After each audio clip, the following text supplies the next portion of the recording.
Acabo de leer un artículo magistral del economista Emilio Morales. Vaya, si tú quieres saber en profundidad qué es lo que está pasando en Cuba ahora, análisis económico, la inflación, la subida del dólar, esta bajada del dólar que nadie se explica cómo, qué pasó, Emilio Morales te lo explica todo con una cronología exacta. Oye, muchas gracias, qué privilegio de trabajo, señores. Es más, tengo que compartirlo con ustedes.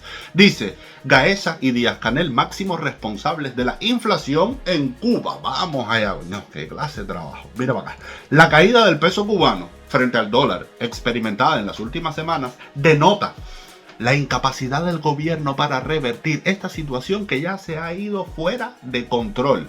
Los grandes culpables de la inflación son Gaesa, vinculada al clan Castro y sus allegados, y Miguel Díaz-Canel, el presidente impuesto por Raúl Castro. Las causas raigales de esta imparable inflación es el control corrupto que ha tenido Gaesa, una corporación por encima de toda auditoría sobre las finanzas del país en los últimos 8 años por medio del Banco Financiero Internacional, la supeditación del gobierno a Gaesa y la falta de intención para una reestructuración del modelo económico que ha demostrado con creces su ineficiencia. A falta de un verdadero plan, el gobierno se ha empantanado en la improvisación, la mediocridad y el atrincheramiento ideológico que, lejos de traer soluciones positivas para la economía, ha devenido en el quiebre de un sistema financiero y su consecuente efecto dominó en el brutal aumento de los precios de productos y servicios que son vitales para la población. La implementación de medidas disruptivas ha hecho colapsar la economía, afectando la mayoría de sus principales industrias y sectores económicos, incluido el sector financiero. Medidas como la creación de las tiendas MLC, la implementación de la tarea de ordenamiento monetario, la prohibición de depositar dólares físicamente en las cuentas bancarias y la implementación del nuevo mercado cambiario desataron una espiral inflacionaria que hoy en día ha resultado ser indetenible. La última medida disruptiva que ha acelerado y ha hecho escalar aún más la crisis inflacionaria fue el aumento del precio del combustible un 500% y las tarifas de electricidad un 25%. Esto ha encarecido el precio de los productos básicos y del transporte. En la práctica, esta medida ha acelerado el proceso inflacionario al disminuir el valor real de los salarios, los cuales son insuficientes para cubrir el alto costo de la vida. Hoy, cientos de miles de cubanos comen una sola vez al día. Por otro lado, el control de Gaesa sobre las finanzas y la economía impiden la implementación de un programa coherente que transforme verdaderamente el modelo económico y saque al país de la crisis multisistémica en la que se encuentra empantanado. En este sentido, cabe mencionar el pésimo manejo de las inversiones, las cuales han sido ejecutadas a conveniencia de los intereses lucrativos de los oligarcas que controlan Gaesa. Esto ha dejado sin recursos al propio Estado, que ha visto pasivamente cómo sus industrias y sectores más emblemáticos se desmoronaron. Industria alimentaria, energía, transporte, servicios de salud, industria azucarera, educación, por falta de recursos financieros y la ausencia de una política inversionista consecuente con las verdaderas necesidades y prioridades estratégicas del país y no de esa corporación Gaesa. Son hechos irrefutables que muestran la supeditación real que existe del gobierno cubano, desgobierno a Gaesa, y la ausencia de mecanismos institucionales para controlar y fiscalizar las nada transparentes operaciones de esta corporación.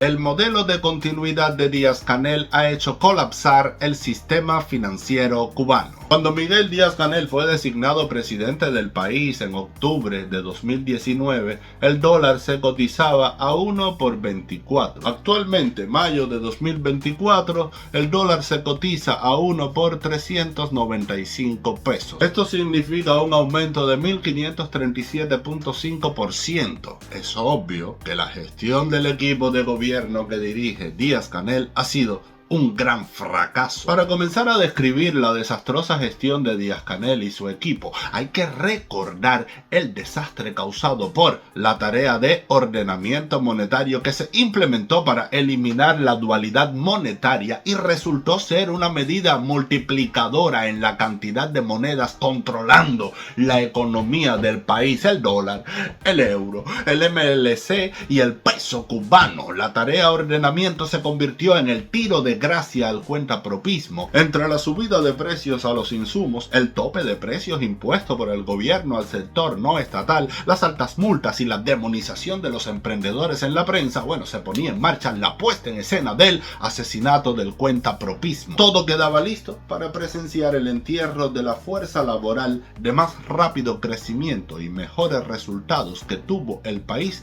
en los últimos 6 años antes de la implementación de la tarea de ordenamiento. El desastroso sistema financiero cubano. Si hacemos un análisis estructural del sistema financiero cubano, es muy fácil constatar que es un verdadero caos. Actualmente existen 3 tasas de cambio para el peso cubano. Una tasa informal variable, actualmente 395 CUP por un USD, y 2 tasas oficiales constantes, una de 24 CUP por un USD y otra de 120 CUP por un USD. La diversidad en la tasa de cambios distorsiona el funcionamiento del mercado, lastra la actividad empresarial de las empresas estatales y no estatales, entorpece los procesos productivos, afecta los precios de los productos y reduce el poder adquisitivo de los salarios de los trabajadores y las pensiones de los jubilados. Esto trae como consecuencia el quiebre de las empresas, el desabastecimiento de productos, el encarecimiento del costo de la vida para la población, la caída de la producción, de las exportaciones y el aumento de la dependencia de la importación de productos desde el exterior. El efecto dominó que generan, entre otras, estas incongruencias mencionadas del sistema financiero cubano han contribuido también a esta escalada inflacionaria imparable en la que está sumida la economía. Esta crisis, por un lado, contribuye de manera directa al aumento de las desigualdades sociales y por otro, no ayuda a encontrar una salida a la crisis económica general en la que está sumergida el país. A este desastre hay que sumar la caudalada deuda externa cubana que asfixia la economía del país. Cuba ha incumplido sus compromisos de pago con los deudores que le perdonaron y o reestructuraron los pagos de una millonaria deuda de 42.000 millones de dólares en el 2015. Hoy el país debe alrededor de 46.000 millones de dólares, de los cuales solo reconocen alrededor de 20.000 millones. Y el régimen además no tiene líneas de créditos por ser mal pagador. Ni siquiera sus aliados políticos como China y Rusia conceden ya líneas de créditos importantes, pues no consideran a Cuba un socio económico confiable. Para colmo de males, el sistema financiero cubano se ha quedado prácticamente sin efectivo. Ya ni los trabajadores ni los jubilados pueden siquiera cobrar sus salarios en los bancos y en los cajeros automáticos. Esta situación se ha generalizado en todo el país. El dinero ha ido a parar al mercado informal, no retorna a los circuitos financieros del Estado cubano. El Estado también se ha quedado sin capital para imprimir dinero. El anunciado proceso de bancarización fue otro de los catalizadores de la escalada inflacionaria. Una vez más, el gobierno trazó una política errada sin medir las consecuencias. Para hacer un proceso de bancarización como el que pretendió implementar el gobierno cubano, se requerían millonarios recursos financieros para invertir en tecnología, en modernizar y ampliar la red de cajeros automáticos, en proveer terminales de pago a toda la red de comercio de las MIPYMES, los cuentapropistas y empresas estatales. Esto en la práctica ha sido imposible de ejecutar, amén de que cada apagón desconecta estos servicios. Finalmente, el mercado cambiario sigue dominado por el mercado informal. Las MIPYMES los cuentapropistas y la población en general han creado un circuito financiero que funciona de forma paralela al del Estado y es el que en la práctica controla la compra-venta de divisas en el país y el que establece la tasa de cambio real por el cual se rige el mercado.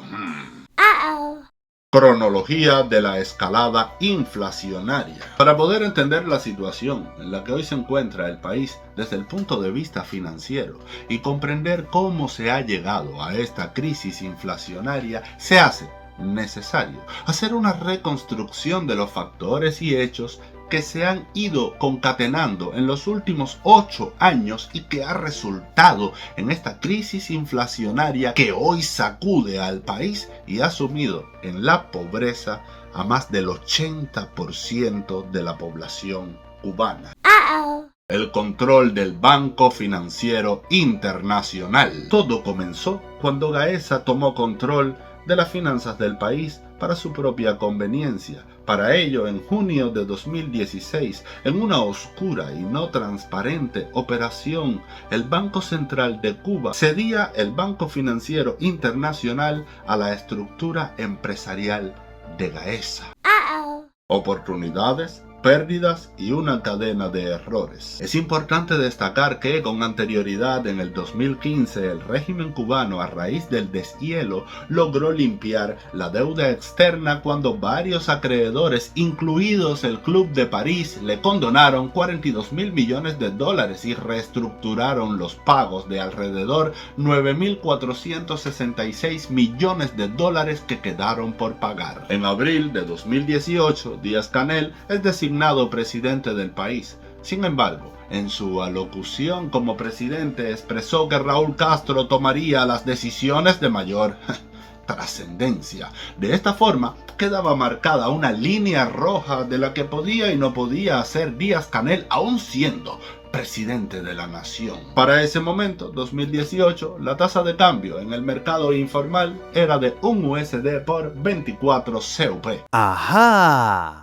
¿Cómo eliminar el caos financiero? Para eliminar todo este caos financiero es imprescindible poner orden en el propio gobierno. En primer lugar, el Banco Central de Cuba debería retomar el papel que le corresponde y que se dio al Banco Financiero Internacional de Gaesa. Debe asesorarse y seguir los estándares internacionales de cómo debe manejar la industria financiera y la economía para abordar el tema de la inflación. Para ello debe dar el paso de reconocer la tasa de cambio en el mercado informal y ajustar un plan de unificación cambiaria. Por otra parte, tiene que frenar la emisión de efectivo de manera descontrolada sin respaldo productivo y hacer una reducción drástica del gasto público para disminuir el déficit fiscal. Junto con esto, debe hacer una profunda reforma financiera que le permita retomar el control de las finanzas del país. Para esto es imprescindible que el Banco Central de Cuba tome el control del Banco Financiero Internacional y fiscalice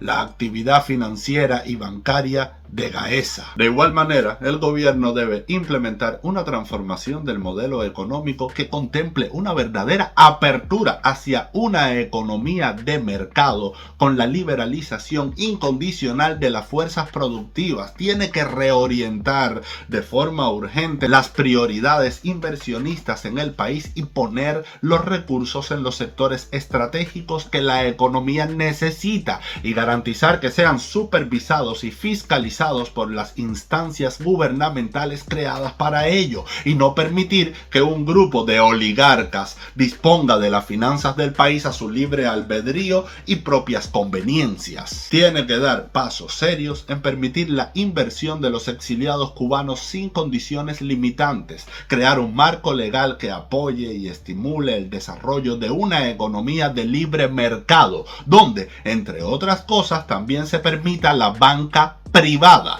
Además, debe comenzar a pagar la deuda a sus acreedores, renegociar las deudas pendientes de pago, resolver los pleitos pendientes en la corte y tratar de recuperar la confianza en los acreedores para volver a acceder a líneas de créditos. Si a alguien le parece que son muchas las recomendaciones del autor, la culpa es de quienes permitieron que se acumularan los problemas. ¡Ajá! La economía cubana se encuentra sumida en una crisis inflacionaria que no ha podido ser detenida por el gobierno. Los máximos responsables de esta situación no son el embargo ni las sanciones de Estados Unidos, sino un problema interno, un sistema obsoleto y colapsado junto al pésimo manejo de quienes lo gerencian. Como se ha documentado, los supremos responsables de esta crisis inflacionaria son Gaesa y el presidente Miguel Díaz-Canel. La guerra contra la economía de Cuba existe, pero no se dirige desde un departamento de la CIA, sino desde las oficinas de los directivos de Gaesa y de su pelele presidencial Díaz-Canel en el Consejo de Estado. Ellos son quienes la han destruido. La imparable crisis inflacionaria es el fruto de una política deliberada y corrupta con graves impactos sobre el bienestar de la población. Sus verdaderos autores la desataron saltándose todos los poderes de las instituciones del Estado encargadas del control de las finanzas de la nación para poder malversar los recursos financieros del país. Han sumido en la pobreza a millones de cubanos, cientos de miles solo pueden comer una vez al día, han privado a la población del derecho a satisfacer necesidades de primer orden como el transporte, el abasto de agua, el suministro de energía eléctrica, los alimentos y las medicinas. Privar como resultado de políticas deliberadas a los ciudadanos de servicios esenciales que degradan su existencia y bloquear libertades básicas que les permiten crear riquezas y tener una esperanza de que las cosas pueden cambiar es un acto genocida propio de un Estado fallido. Esta crisis humanitaria innecesaria ha generado en años recientes solo hacia Estados Unidos un éxodo de 723.146 cubanos que huyen del hambre, la miseria y la falta de oportunidades. La Cuba actual no tiene proyección de futuro. Los oligarcas cubanos han prohibido los sueños. Pero lo más repugnante es que el Estado mafioso totalitario que ha generado esta situación de crisis con su bloqueo de libertades básicas y corrupta gestión administrativa ahora amenace por televisión con cadena perpetua y pena de muerte a todo ciudadano que se decida a reclamar sus derechos a través de manifestaciones cívicas y pacíficas, tales como las ocurridas el 11 de julio de 2021 y el 17 de marzo de 2024. Para salir de esta crisis, la única solución posible es un cambio de sistema que termine con el poder de Gaesa y la hegemonía que ejerce el Partido Comunista de Cuba sobre la sociedad y sus instituciones. Para iniciar ese camino es imprescindible que se materialicen las 5 libertades básicas políticas, civiles, económicas y sociales que ya reclama la población. Y hasta aquí el artículo de Emilio Morales. Qué cronología, qué recuento, qué análisis, qué profundidad. Te voy a poner el link del artículo para que lo leas, para que veas todas las fuentes, la seriedad, el rigor metodológico. Nada, muchísimas gracias Emilio Morales. Y es bueno hacer este tipo de trabajos para iluminar mentes porque Cuba se está preparando para lo que todos sabemos que se está preparando. Viene el verano. Todo puede ocurrir y hace falta que los cubanos, sobre todo los líderes de lo que vaya a ocurrir en Cuba en los próximos 2 meses, tengan las herramientas y el conocimiento necesario. Así que este trabajo, Emilio Morales, es una joya. Muchísimas gracias. Hasta el próximo video.